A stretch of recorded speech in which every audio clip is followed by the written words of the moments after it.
esse lance da individualidade, me vem até a pergunta, que foi um cara que assim, é da base, a gente sempre tem um carinho maior com o cara que é da base, que é o próprio Donelli, que você citou aqui, né? Que ele até teve várias oportunidades. Sim. Por exemplo, ele jogou os seus 3 jogos como técnico principal do Corinthians, ele foi o goleiro titular. Ele foi titular na estreia do Ramon Dias, pegando pênalti contra o Criciúma. Então, ele foi goleiro titular em vários jogos, mas ele tinha muito mais gols sofridos.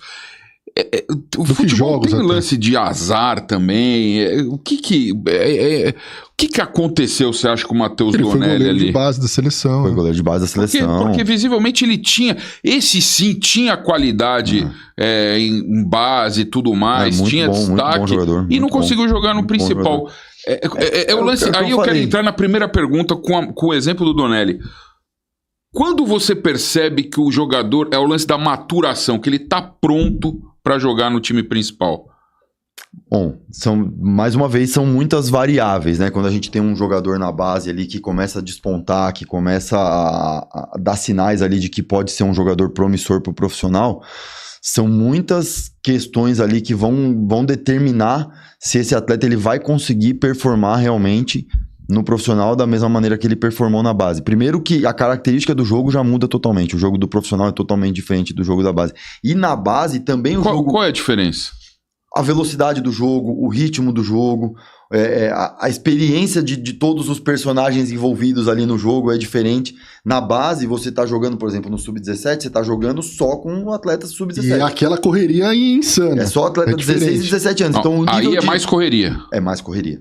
Futebol profissional é mais cadenciado. No futebol profissional, a bola corre mais, é isso? Exatamente. E assim, os jogadores erram menos, né? E se você faz uma ação, por exemplo, defensiva errada, de correr errado no momento para fazer uma pressão, você vai correr errado até o final da jogada, você não pega mais.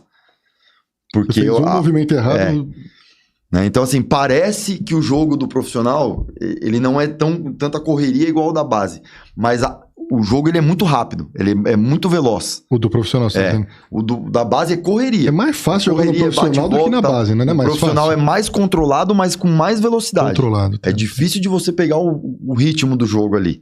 Entendeu? Mas quando pega, vai embora. Quando pega, vai embora.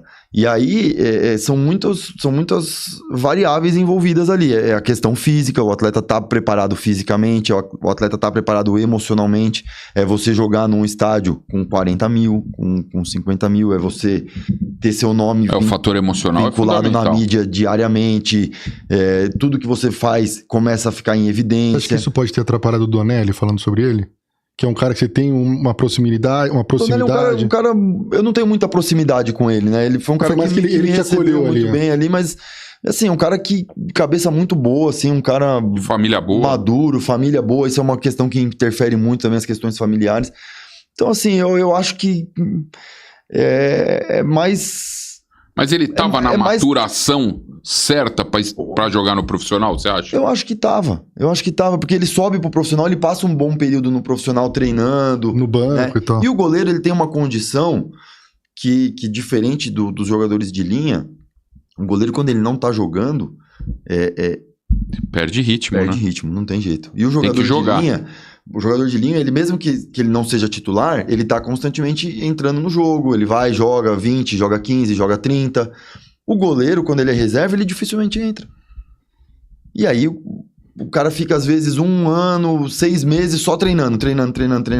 Quando ele vai jogar, é óbvio que ele faz amistosa, ele vai ter uma rotina de jogos, treinos, mas é diferente. A hora que ele vai jogar, o cara precisa de uma sequência longa. Né? Ele fez 3 jogos comigo. 3 jogos não é uma sequência suficiente para um goleiro adquirir um ritmo ele jogou contra o Palmeiras também. Ele jogou com você, foram os 3. Ele deve ter jogado ali uns 8, 9 jogos, mais ou menos. Mas que foi entre a saída do Carlos Miguel e a chegada do Hugo Souza, né? É pouco. Quando você espera regularidade, né? Mas é curioso, o próprio Carlos Miguel, que hoje é goleiro do rival aí, ele tem pouco mais de 50 jogos da carreira, ele também não tem muitos jogos. Sim. Mas é o lance da envergadura, sei lá, eu sempre tive a impressão que o Matheus Donelli era um goleiro pequeno, apesar de não ser, porque ele é alto. Ele é alto. Mas o Carlos Miguel é um trator também. Ele é alto, assim, se você comparar com goleiros como o Hugo, Carlos Miguel, ele já não é tão alto, mas ele é alto. Ele é alto por padrões Quase 1,90, acho. Ele é alto, enfim. O ele é alto. Outra pergunta, assim, mais específica, né, que eu até anotei aqui, além da maturidade, essa competitividade excessiva na base, você falou até aqui que você entrou porque você voltou ao 17 porque o do 17 foi demitido. Esse nível de exigência em base para ser campeão, não é até certo ponto errado, porque você tem que exigir revelar jogador e não necessariamente ganhar título. Na minha visão, hoje a gente enfrenta um problema nas categorias de base que eu acredito que num médio ou longo prazo aí pode refletir, tá, nos jogadores que vão começar a surgir no profissional, que é o seguinte: hoje o calendário de base, eu vou dar o exemplo do período que eu tive no Sub-17 do Corinthians no ano passado, o nosso calendário, ele era um calendário igual ao do profissional. Então a gente jogava Campeonato Brasileiro de terça ou quarta-feira e Campeonato Paulista de sábado.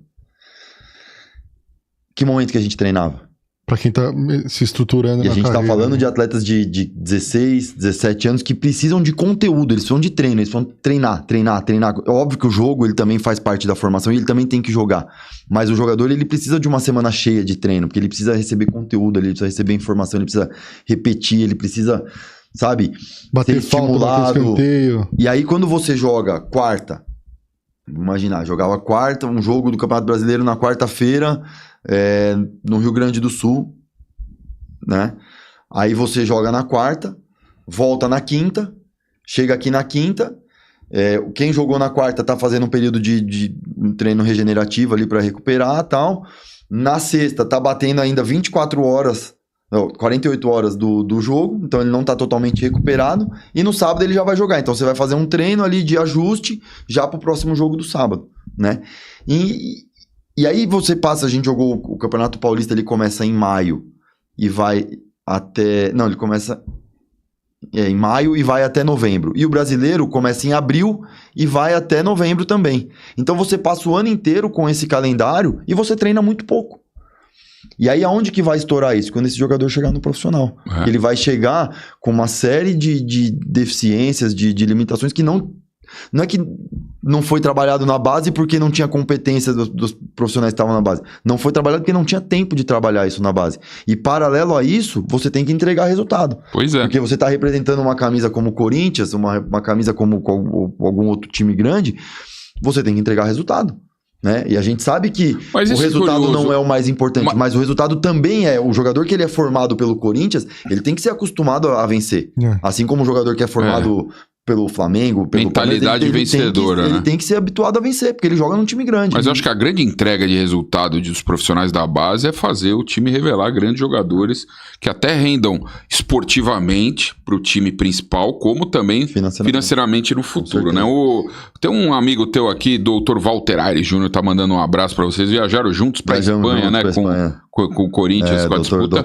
Era a disputa do Mundial, Mundial Sub-17. Por isso ficou Perdemos nas quartas de final pro Barcelona, nos pênaltis. Isso que você tá dizendo, Larucci, o reflexo que isso pode ter no profissional é, de repente, não a falta de fundamento, porque o jogador de futebol ele chega no Corinthians com um fundamento, mas ele não consegue aperfeiçoar o passe, aperfeiçoar a cobrança de escanteio, aperfeiçoar uma cobrança. Não tem mais gol de falta. Futebol não tem mais gol de falta. Hoje o jogador é muito mais tático do que técnico por conta disso? Eu acho que não. Eu acho que ele é muito mais o todo do que partes, assim. Acho que hoje é muito mais difícil você dissociar a tática da técnica do comportamental. Eu acho que hoje o futebol ele é visto já de uma maneira mais sistêmica, mais o todo, né? O ser humano como um todo ali, com todas essas variáveis, com todas essas vertentes, né? Então, você precisa ter tempo para poder trabalhar tudo isso no dia a dia, né? Com os jogadores, para poder estimular, para poder trazer esses conteúdos. E aí, paralelo a isso, né? Essa questão do calendário, você tem hoje também uma coisa que antigamente não tinha, que é uma exposição muito grande na base. Hoje, praticamente todos os jogos são transmitidos. Né? E isso também... mexe, né? Mexe. Isso também interfere no desenvolvimento. Isso também faz com que, às vezes, o atleta acha que ele é o que ele ainda não é. né? E nós ali no dia a dia, quando eu trabalhava na base, a gente tem que estar o tempo todo puxando os caras ali, segurando, puxando o freio, sabe? E vaidade, calma aí, pé no chão, vamos... Celularzinho, carrão, porque os moleques já ganham uma grana violenta. Assim, o que eu brinco, que eu falo assim, eles já são sem ser. Eles já são, eles têm todo o aparato. O aparato, o estereótipo do jogador de futebol, mas eles ainda não são. Eles estão na base. Eles estão vivendo o sonho. Né? Mas ainda não chegou. E hoje, por exemplo, a categoria sub-20, se a gente pegar os principais, os times europeus vão contratar jogador aqui com 17 anos, com 18 anos. Então, de repente, o jogador que hoje tem 19 para 20 anos e ele não foi pro profissional, meu irmão, só se for um fenômeno que ainda não foi descoberto. Não, mas dessa visibilidade de transmissão de todos os jogos, assim, hoje tá muito acessível. Todo mundo tá vendo um menino de 11 anos, o mundo inteiro tá vendo ele no YouTube e os vídeos dele jogando. Tem o caso do Flora no Corinthians, né? Do menino, né? É isso. A Renovação e Transparência inventou aquele sub-23 lá que nunca serviu pra nada, a verdade é essa.